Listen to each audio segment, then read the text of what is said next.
Hallo allerseits und willkommen zur Bausatzbesprechung des Panzerkampfwagen 35T von Bronco im Maßstab 1:35. Was es mit dem 35T auf sich hat, dürfte den meisten wohl bekannt sein. Das Fahrzeug wurde in der Tschechoslowakei entwickelt, Mitte der 30er Jahre, und dann nach dem Untergang dieses Staates wurden die Fahrzeuge von der Wehrmacht übernommen und viel eingesetzt. Die Fahrzeuge wurden auch von anderen Staaten benutzt, die zu der Zeit mit Deutschland befreundet waren, zum Beispiel die Slowakei, Bulgarien oder Rumänien. Allerdings teilweise auch mit kleineren Änderungen. Ich habe mir den Bausatz gekauft, weil ich so gut wie alle 35Ts im Maßstab 1:35 schon mal gebaut habe. Das ist zum einen der ursprüngliche CMK-Bausatz, auf dem dann das meiste andere aufbaut. Da gab es dann zum Beispiel noch einen abgedateten CMK-Bausatz, dann gab es den von Revell. Tamiya hat den dann nochmal abgedatet und verbessert und noch ein paar Zusatzteile hinzugefügt. Und dann gibt es noch den von Academy, der sich auch wieder ein bisschen an Tamiya anlehnt, aber nicht wirklich ein Klon ist. Und den Academy-Bausatz habe ich mal vor ein paar Jahren schon mal vorgestellt.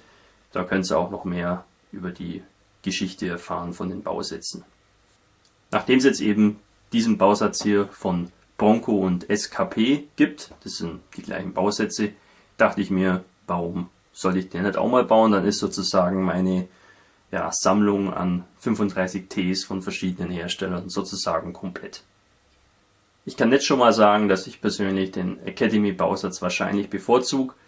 Der Bronco-Bausatz hingegen ist wesentlich komplizierter, dafür aber auch besser detailliert. Wir haben auch viel Innenraumdetails, was sicherlich auch nicht uninteressant ist.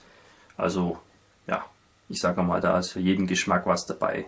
Academy für den schnellen Bauerfolg und Bronco bzw. SKP für die Detailverliebten. Die Schachtel macht einen sehr soliden Eindruck. Innen drin findet man dann die Bauanleitung.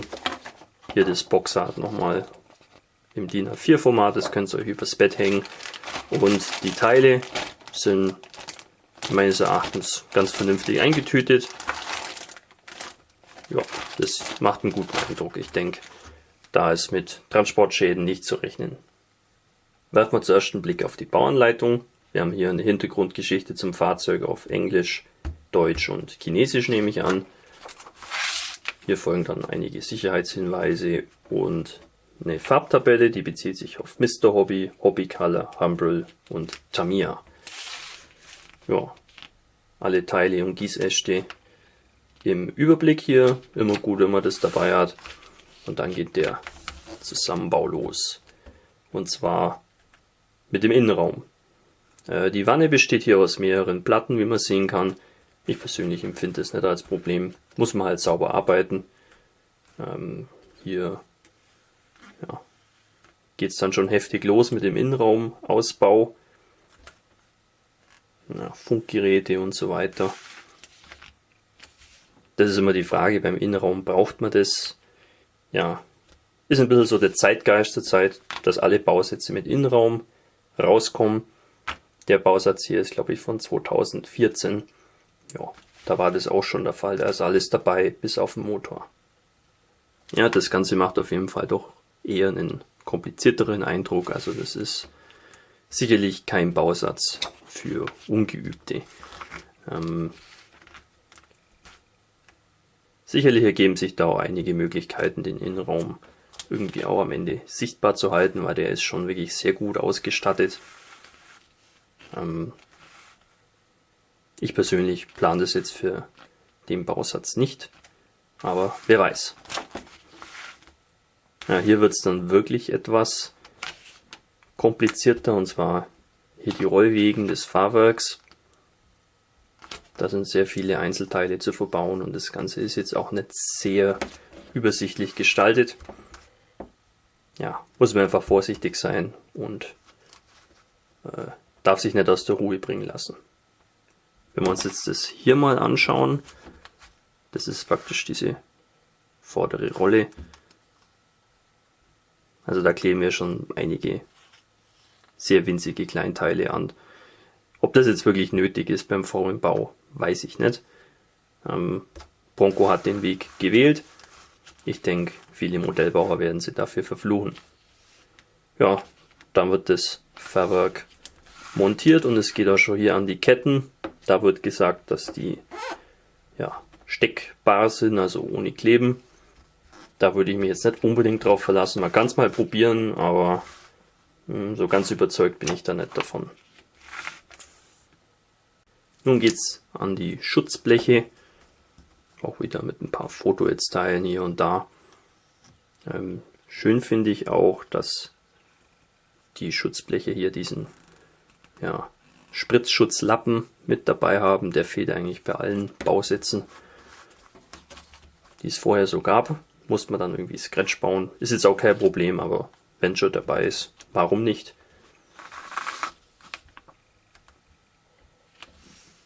Ja, sehr viel Foto-Ads kommt hier zum Einsatz, teilweise auch im Innenraum der Oberwanne, aber auch viel außen für die Werkzeughalterungen.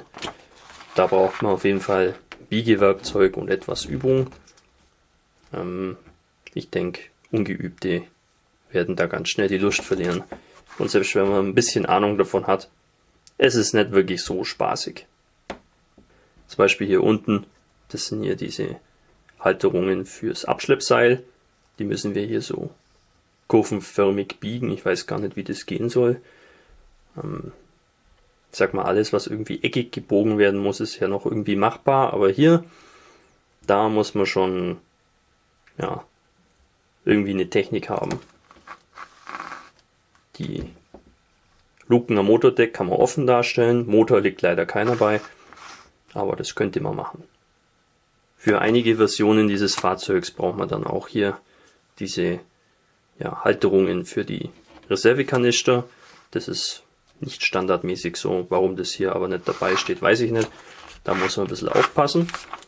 Ja, und dann geht es hier schon an den Zusammenbau des Turms. Auch wieder sehr komplizierte, kleinteilige Montage, die hier vorzunehmen ist. Ja, sicherlich eine Geduldsprobe. Man kann aber auch viel offen darstellen dafür und beliebig positionieren und auch beweglich halten teilweise. Also das hat schon auch sowas für sich, für den Detailverliebten. Die Frage ist halt immer, wie viel sieht man davon am Schluss. Aber ja, Inneneinrichtung ist bis auf den Motor eigentlich komplett vorhanden. Ja, zum Schluss noch die Antenne, die soll man sich selber aus dem Guissage ziehen. Ja, und die letzten Montagearbeiten und dann ist der Zusammenbau beendet. Relativ aufwendig und sicherlich nichts für Anfänger. Kommen wir nun zur Bemalungs- und Markierungsanleitung. Es werden 6 Fahrzeuge vorgeschlagen, finde ich ganz gut, hat man einige Auswahl. Erste Option 6. Panzerdivision in Frankreich 1940. Zweites Fahrzeug ebenfalls 6. Panzerdivision in Frankreich. Dritte Variante unbekannte Einheit Polen 1939. Dann kommt ein slowakisches Fahrzeug 1938 und ein tschechoslowakisches Fahrzeug aus dem Jahr 1937, beide in dem bekannten Skoda Buntfarbenanstrich. Und die letzte Variante nochmal die 6. Panzerdivision in Russland 1941. Das ist die Variante, wo wir die Staumöglichkeiten für die Kanister bauen. Als Nachtrag finden wir hier auch noch einen Zettel, wo noch weiter beschrieben wird, dass hier Bauoptionen bestehen, die sich sonst im Plan nicht finden. Und zwar können wir hier wählen zwischen 2 Maschinengewehre, Manschetten würde ich es jetzt mal nennen, einmal mit Lüftungslöcher, einmal ohne. Ich glaube, diese soliden Teile waren viel an Wehrmachtsfahrzeugen dran.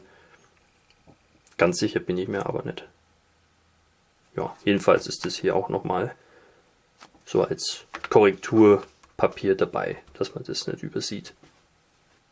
Schauen wir uns jetzt die Bauteile an. Das sind jetzt alles Sachen, die nicht irgendwie an einem größeren Gießasch dranhängen, die auch mehr oder weniger einzeln in der Schachtel verpackt waren. Wir haben hier die zweiteilige Oberwanne, das Oberteil vom Turm, das Kanonenrohr und die schon erwähnten Ummantelungen für die Maschinengewehre. Wie man sehen kann, Nietendetails sind sehr scharf wiedergegeben. Die Teile sind auch relativ dünn. Ich würde mal sagen, beinahe maßstabsgetreu von der Dicke. An der Innenseite haben wir ein paar Auswerfmarken hier an der Stelle. Aber ich sag mal, egal wie man sein Modell offen darstellt, da wird man eigentlich kaum hinsehen können. Außerdem hat ein Endoskop dabei. Ja. Motordeck. Auch sehr schön. Jede Menge Scharniere und Nieten natürlich. Und selbst die Innenseite des Motorraums ist voll detailliert, obwohl kein Motor beiliegt. Ja, der Turm finde ich ganz gut, dass der so aufgeteilt ist. Das spart uns viel Ärger. Auch hier findet man innen ein paar Auswerfmarken, aber auch Details. Die Auswerfer sind auch wieder an Stellen, wo man es eigentlich nicht sehen dürfte. Das Kanonenrohr finde ich besonders schön. Wir haben natürlich eine offene Mündung, aber auch an der Mündungsbremse sind ganz feine Bohrungen zu sehen. Das ist schon beeindruckend. Sehr, sehr scharf detailliert. Wir haben hier 3 Punkte zum Versäubern. Ich denke, das ist machbar. Da würde ich mal sagen, brauchen wir überhaupt kein Metallrohr. Das sollte auch so gehen. Und dann noch die Ummantelungen. Ja, da gibt es nicht viel zu sagen. Schön gegossen. Allgemein die Teile. Ich sehe kein Grat, keine Fischhäute und auch keine nervigen Sinkstellen. Also Gussqualität top. Nun zu den etwas größeren Spritzlingen. Das ist Spritzling A. Da findet man jede Menge Teile der Unterwanne. Auch hier wieder scharfe Details an den Nietköpfen. Das ist eigentlich auch das Entscheidende bei so einem 35T. Die Tschechoslowaken ihrer Zeit mochten anscheinend genietete Panzerungen sehr gern. Macht einen guten Eindruck. Die Teile haben auch nicht zu viele Verbindungspunkte zum Gießast. Ja, filigrane Teile sind auch sehr gut ausgeführt. Ja, ein paar kleine Auswerfer. An den Innenseiten hier hinten haben wir auch eine Sinkstelle, das ist aber im Motorraum, da ist sowieso nichts drin. Ja, also wer den Innenraum wirklich perfekt machen will, muss sich mit den Auswerfern beschäftigen hier an der Seite. Ich persönlich werde mich da jetzt nicht auf den Kopf stellen.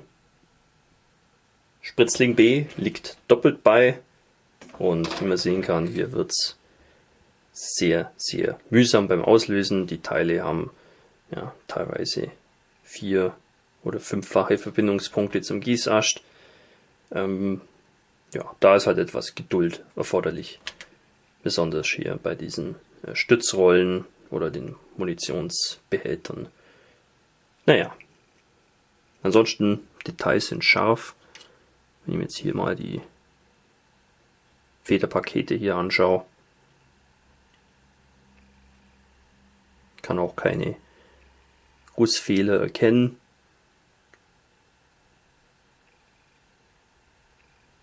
Ja, gut, da fragt man sich auch, wie man so kleine Teile unbeschadet vom Gießast trennen soll. Ja, aber ist schon beeindruckend, was die hier liefern. Da kleine Flügelmuttern und diverses Werkzeug. Maschinengewehr mit offener Mündung sogar. Das kann sich sehen lassen. Sieht sehr schick aus. Man darf sich aber nicht täuschen lassen, der Arbeitsaufwand wird hier doch ganz gehörig sein. Nun kommt der Spritzling C. Da findet man allerlei Teile, die außen und innen ans Fahrzeug kommen. Auch hier kann ich eigentlich keine Mängel entdecken. Viele Details, zum Beispiel hier an der Schaufel. Da ist so eine Verzerrung gleich aufgeprägt, die sehr schön aussieht. Ja, die Werkzeuge kommen alle ohne Halterungen. Da liegt ja Foto-Ads bei. Ist jetzt ja eine Sache, die mich nicht wirklich erfreut. Bin da nicht so der Fan davon. Ja, ich denke mal, wenn man da keine Alternativen hat, steht man da mit dem Schlips nach hinten. Also muss man es entweder durchstehen oder ja, man kann vielleicht was aus der Restekiste verwenden. Ja. Hier haben die Teile nicht so viele Verbindungspunkte zum Gießast. Da kommen wir doch dann beim Auslösen und Versäubern etwas schneller voran. Ja, hier haben wir an der Innenseite minimale Auswerfer, aber da kommt später etwas Dreck und Schlamm rein, das sieht keiner mehr. Ja, gefällt mir sehr gut. Am Spritzling D findet man dann noch diverse Innenraumteile, aber auch was an den Turm gehört. Sieht sehr schön aus. Das einzige, was ich monieren muss, ist hier eine Sinkstelle an der Kommandantenluke. Das ist eigentlich der einzige Defekt, den ich so bisher ausmachen konnte. Da muss ich mir überlegen, ob ich das spachteln will oder muss. Oder ob man das dann am fertig lackierten Teil auch sehen kann. Ja, ich empfinde es auf jeden Fall störend für den ersten Eindruck. Ja. Frontplatte des Turms hat schöne Nietköpfe. Was mich aber stört ist, wenn die Angüsse zum Gießast hier so übers Eck gehen. Das ist immer ein bisschen blöd zum Versäubern und auszulösen. Aber gut. Damit lässt sich arbeiten. Die Ketten kann man ja angeblich beweglich bauen. Die sind zum Stecken. Ob das dann zutrifft, werden wir sehen. Schön finde ich, dass da relativ wenig zum Versäubern ist. 3 Punkte pro Kettenglied ist okay. Und noch dazu sind es Stellen, ja, die sowieso dann nicht mehr gesehen werden können, weil ja da die Ketten ineinander greifen. Störend ist allerdings, dass an manchen Ketten ja so kleine Auswerfer drauf sind. Die sind allerdings erhaben, also das heißt, die kann man abschleifen, da muss man nicht spachteln. Aber auch nicht an allen Kettengliedern, komischerweise. Ja. Bisschen extra Arbeit für uns, aber ich denke, die Ketten, mit denen können wir arbeiten. Da habe ich schon deutlich Schlimmeres gesehen. Details sind scharf. Ja, was will man mehr? Spritzlinge für die Reservekanister liegen in 5-facher Ausführung bei. Die werden dann auch noch mit Foto-Ads-Teilen aufgewertet. Das schauen wir uns dann noch an.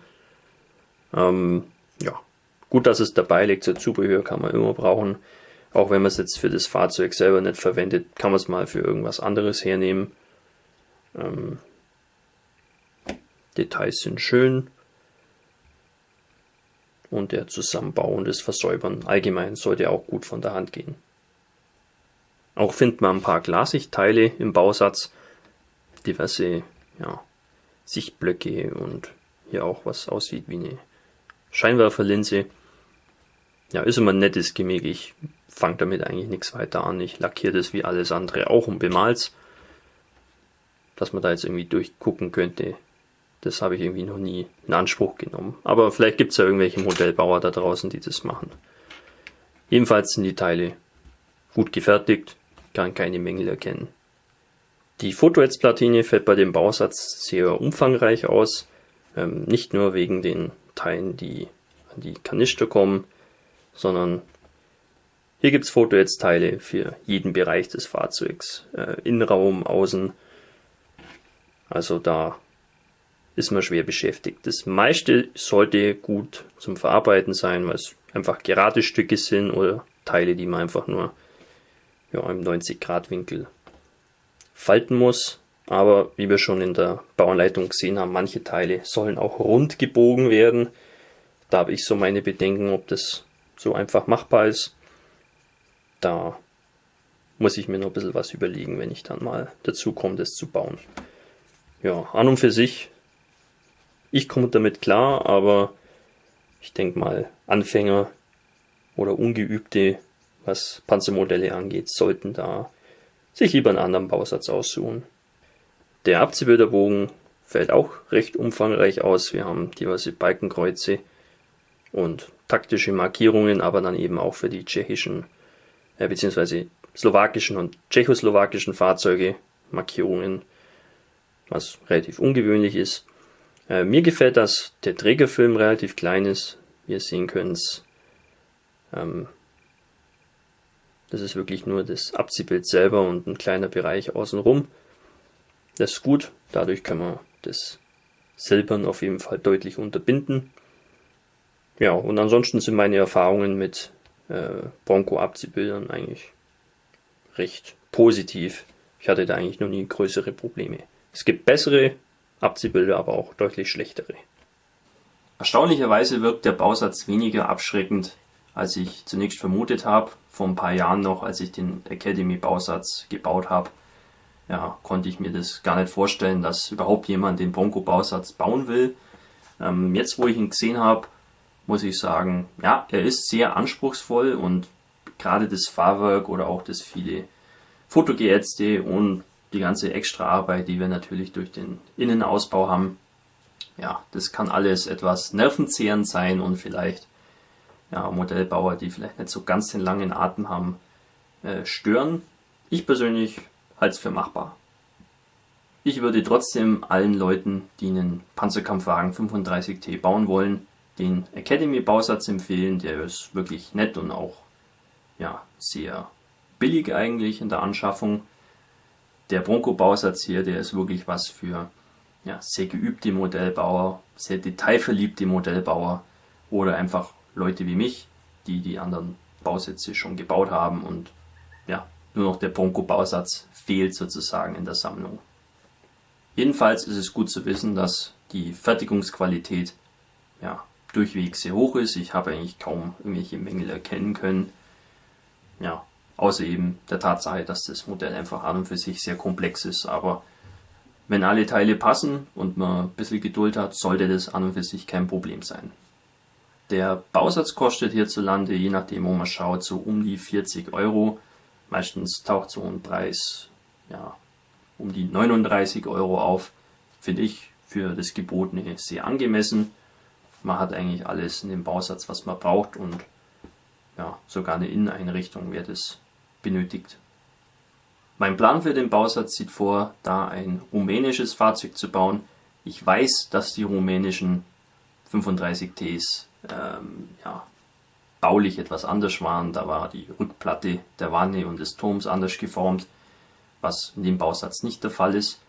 Aber die Rumänen haben im Sommer 1942 noch ein paar ja, übergebliebene, ausgemusterte deutsche 35Ts bekommen und es passt genau zu der Szene, die ich darstellen will. Also habe ich da überhaupt keine Probleme.